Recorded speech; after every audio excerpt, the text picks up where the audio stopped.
Chapters of Judges, we see a pretty interesting story about a man named Micah.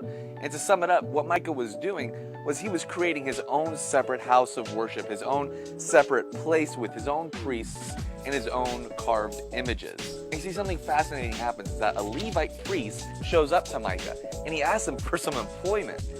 Micah employs this Levite priest for his own idols, for his own carved images, and this is what he has to say.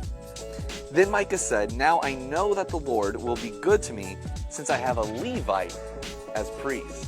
What Micah was doing was wrong, and I'm sure that Micah understood that what Micah was doing was wrong. But what he was allowing to happen was the credentials of somebody who claimed to be a man of God were convincing him that he was really in God's will the whole time. I think that the warning here is clear.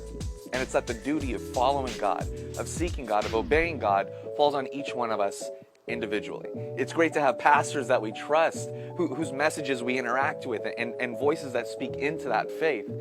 But we must always be asking the question, is what we're hearing, does that line up with the Word of God? You see, luckily God hasn't left us in the dark on how to deal with things like this. And that's what this is for. We need to spend time in the Word. We need to understand what God has said to us already.